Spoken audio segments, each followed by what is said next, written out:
Episode 8 की starting वहीं से होती है जहाँ पे एपिसोड 7 ख़त्म हुआ था, यानी कि ईडन जो है वो ह्यूनबिन और जीहुन को काफ़ी ज़्यादा क्लोज देखते हुए गुस्से में वहाँ से चला जाता है। ये सब ह्यूनबिन ने जानबूझ के किया होता है क्योंकि ईडन ने उसे देख लिया होता है।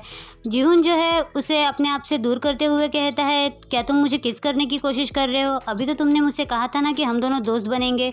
तो ह्यूनबिन जो है उससे माफ़ी मांगते हुए कहता है कि मैं बस पुराने दिनों को याद कर रहा था और मैंने इनपेशेंटली तुम्हें किस करने की कोशिश की, लेकिन हम पहले बहुत ज़्यादा फ़न करते थे ना।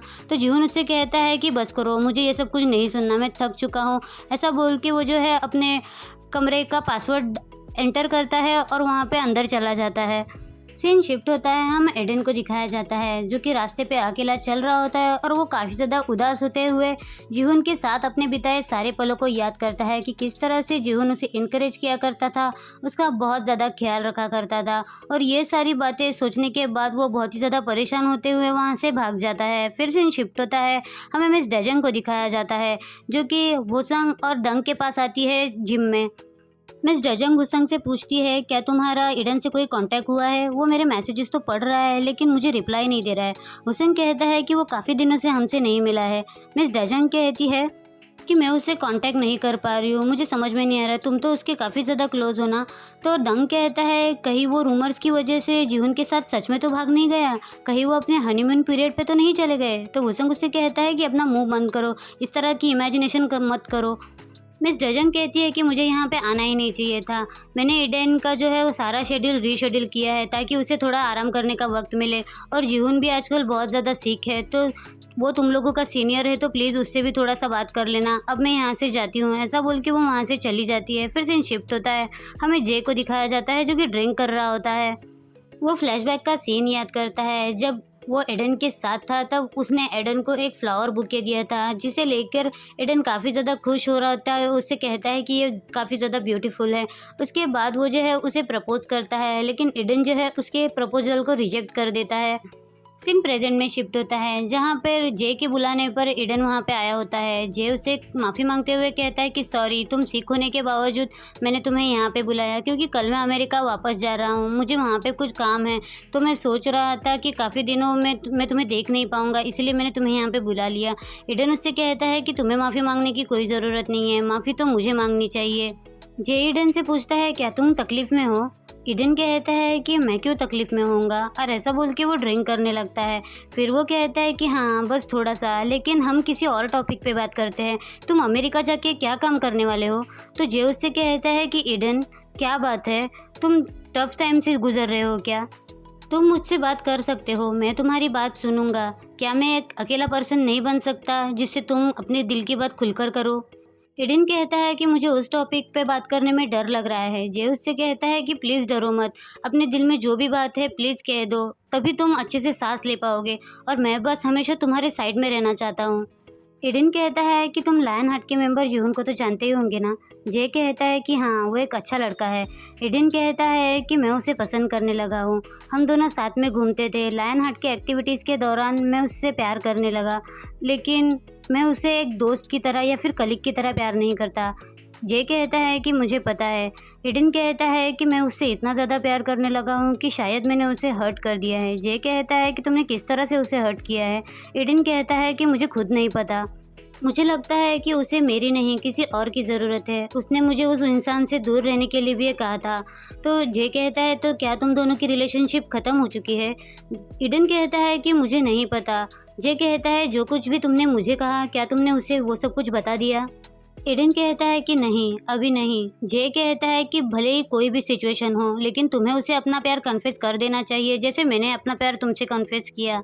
फिर जे कहता है कि तुम्हें भी अंदर से पता है कि तुम जिस तरह से जीहुन के लिए फीलिंग्स रखते हो, जीहुन भी तुम्हारे लिए सेम फीलिंग्स रखता है, तो तुम्हें बस हिम्मत की ज़रूरत है, हिम्मत रखो और उसे प्रपोज कर दो। ये सुनने के बाद ईडन में भी जोश आ जाता है और वो कहता है कि तुम सही कह रहे हो, मैं उसे अपने दिल की बात कहूँगा। फिर हमें फ्लैशबैक का सीन दिखाया जाता है जहाँ पे वो दोनों मिलकर जो है लिटिल प्रिंस की स्टोरी सुन रहे होते हैं, और उस स्टोरी से उन्हें ये पता चलता है कि कभी घबराना नहीं है और अपने प्यार को कन्फेस करना है। अब सीन शिफ्ट होता है, हमें दिखाया जाता है कि ईडन कहता है कि मुझे वो स्टोरी अच्छे से याद है, थैंक यू। तो जे कहता है कि थैंक यू के बदले अगर तुम मुझे आई लव यू कहते तो मुझे ज़्यादा अच्छा लगता। फिर वो कहता है कि अरे मैं तो मजाक कर रहा था। एडन उससे कहता है कि थैंक गॉड। जे कहता है कि क्या? एडन कहता है कि थैंक गॉड तुम मेरा फर्स्ट लव थे, और जब तुम अमेरिका जाओगे ना तो प्लीज़ जल्दी वापस आना, मैं तुम्हें बहुत ही ज़्यादा मिस करूँगा। जे उससे कहता है कि थैंक यू, और वो उससे कहता है कि तुम्हारे ड्रामा के लिए गुड लक, और मैं विश करता हूँ कि तुम और जूहन जो है हमेशा एक साथ रहो। तभी एडन जो है वो चिल्लाते हुए कहता है कि मैं तुम्हें बहुत मिस करूँगा मेरा पहला लव जे। तो जे बहुत ज़्यादा खुश हो जाता है, फिर वो लोग हैंडशेक करते हैं, फिर सीन शिफ्ट होता है, हमें जीहुन और ह्यूनबिन को दिखाया जाता है, जहाँ पे ह्यूनबिन जो है जीहुन को खाना खिलाने की कोशिश करता है, लेकिन जीहुन उसे मना कर देता है और उसे कहता है कि जाओ यहाँ से, मुझे तुम्हें कितनी बार कहना पड़ेगा कि मुझे अकेले रहना। ह्यूनबिन कहता है कि तुम बस बुरे वक्त से गुजर रहे हो, इसलिए मैं यहाँ पे तुम्हारे साथ रहना चाहता हूँ, प्लीज़ थोड़ा सा खा लो। लेकिन जीहुन जो है उसकी बात नहीं मानता और उसके हाथ से खाना लेकर नीचे रख देता है। जीहुन कहता है क्या तुम में सेल्फ रिस्पेक्ट नाम की कोई चीज़ नहीं है? तुम चाहे जो कुछ भी कर लो, हम दोनों कभी एक साथ नहीं होंगे। तभी बेल रिंग करती है तो ह्यूनबिन जो है वो सीधा डोर के पास जाता है और देखता है कि एडन है, तो वो कैमरा ऑफ कर देता है। जीहुन उससे पूछता है कि कौन है? ह्यूनबिन कहता है कि पोस्टमैन आया है, मैं जाकर देख कर आता हूँ। ऐसा बोल के वो वहाँ से चला जाता है और जीहुन इस बारे में सोचने लगता है। ह्यूनबिन जो है वो सीधा एडन के पास नीचे आ जाता है। ह्यूनबिन को देखते हुए एडन उससे पूछता है कि सीनियर आप यहाँ पे क्या कर रहे हैं? तो ह्यूनबिन उससे कहता है क्या तुम्हें पता नहीं है कि मैं और जून अब एक साथ है? तो एडन उससे कहता है कि आप झूठ बोल रहे हो। ऐसा बोल के वो अंदर जाने की कोशिश करता है, लेकिन ह्यूनबिन जो है उसे रोक लेता है। ह्यूनबिन कहता है कि मैं जीहुन से आज भी बहुत ज़्यादा प्यार करता हूँ और जीहुन भी जो है हमारे रिश्ते को बेहतर बनाने की कोशिश कर रहा है, और मैं जानता हूँ कि वो अब तुम्हें बिल्कुल भी नहीं देखना चाहता, वरना वो तुमसे मिलने के लिए अभी नीचे आ जाता। तो एडन उससे गुस्से में कहता है कि कौन किससे प्यार करता है वो तो हमें बाद में ही पता चलेगा, इसीलिए आप मुझे धमकी दे रहे हैं ना? यही सारी चीज़ें आपने जीवन के साथ भी की है ना, अपने फालतू ऑब्जेशन को बंद कीजिए।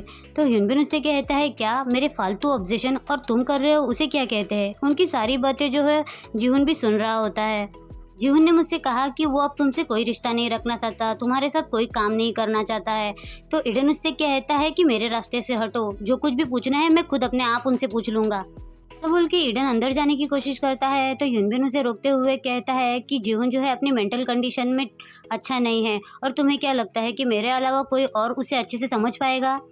और वैसे भी सबको पता है कि तुम्हारा और जीवन का रिश्ता बहुत जल्द टूट जाएगा, क्योंकि तुम दोनों जो है सिर्फ गे परफॉर्मेंस के लिए एक साथ हो। पब्लिक को इतना पागल बनाना ही काफ़ी है, और वैसे भी तुम्हारे इस रिश्ते के बारे में तुम्हारे दोस्तों को और पेरेंट्स को पता चलेगा तो क्या तुम ये सब कुछ झेल पाओगे? तो एडन उससे कहता है कि इस सब की चिंता आपको करने की ज़रूरत नहीं है और मुझे अंदर जाने दो। लेकिन ह्यूनबिन जो है उसे बिल्कुल जाने नहीं देता और पकड़ के रखता है और उसे ज़बरदस्ती वहाँ से बाहर भेज देता है। जीवन जो है उनकी बातें सुन रहा होता है और वो अपने मन में कहता है कि सॉरी एडन, मैं तुमसे बहुत प्यार करता हूँ। फिर सीन शिफ्ट होता है, हमें जीवन को दिखाया जाता है। लायन हार्ट का कॉन्सर्ट होने वाला होता है। तभी मिस जाजोंग उसके पास आती है। जीहुन उससे कहता है कि ईडन तैयार हो गया है। तो मिस जाजोंग कहती है कि हाँ। तो जीहुन उससे कहता है कि मेरी तरफ से उसे कॉन्ग्रेचुलेशन विश कीजिए और कहिए कि वो बहुत अच्छा पार्टनर है। मिस जाजोंग कहती है कि तुम दोनों को क्या हो गया है, तुम दोनों ने अपने मेकअप रूम भी सेपरेट कर लिए हैं, तुम खुद उससे क्यों नहीं कहते? तभी वहाँ पे एक स्टाफ मेंबर आके कहती है कि अभी तुम लोगों के परफॉर्मेंस का टाइम है तो चलो। फिर सीन शिफ्ट होता है, हमें दिखाया जाता है कि जीहुन जब बाहर आ रहा होता है तभी दूसरे साइड से ईडन भी बाहर आ जाता है। जीहुन उससे कहता है कि ईडन अब हमारी लास्ट गे परफॉर्मेंस है, उसके बाद हमारा बिजनेस एंड हो जाएगा। तो ईडन उससे गुस्से में कहता है कि क्या हमारा बिजनेस एंड हो जाएगा? मतलब मैं आपके लिए बस इतना ही मायने रखता हूँ? हमने इतना टाइम जो एक साथ स्पेंड किया आपके लिए वो सब कुछ एक बिजनेस का पार्ट था? तुम्हारे लिए भले ही एक बिजनेस हो, लेकिन मैं बता देता हूँ कि मेरे लिए कभी एक बिजनेस नहीं था। जब मैंने तुम्हें पहली बार देखा था तब से लेकर आज तक मेरी फीलिंग्स तुम्हारे लिए कभी चेंज नहीं हुई हैं। और मैं तुमसे एक आखिरी बात कह देता हूँ कि मैं तुमसे प्यार करता हूँ, मैं तुमसे बहुत प्यार करता हूँ। तो जीहुन भी उसे कह देता है कि मैं भी तुमसे प्यार करता हूँ। तो ईडन शॉक होते हुए उसे कहता है कि आपने अभी क्या कहा? तो जीहुन इससे कहता है कि आई लव यू ईडन, और ऐसा बोल के वो उसके क्लोज आने लगता है। और जैसे ही वो लोग किस करने वाले होते हैं तभी स्टाफ मेंबर आके बता देती है कि आपके परफॉर्मेंस का टाइम हो गया है। तो उन दोनों की किस तो हो नहीं पाती और वो दोनों हंसने लगते हैं। फिर सीन शिफ्ट होता है, हमें दिखाया जाता है कि वो लोग जो है अपने परफॉर्मेंस कर रहे होते हैं और काफ़ी ज़्यादा खुश होते हैं। इसी के साथ ये सीरीज़ यहीं पे ख़त्म हो जाती है। वीडियो पसंद आए तो वीडियो को लाइक, शेयर, कमेंट और मेरे चैनल को सब्सक्राइब कर दीजिएगा। और कमेंट में बताइए कि आपको ये ड्रामा कैसा लगा। मुझे तो बहुत पसंद आया। Thank you so much for watching. Love you all. Bye bye.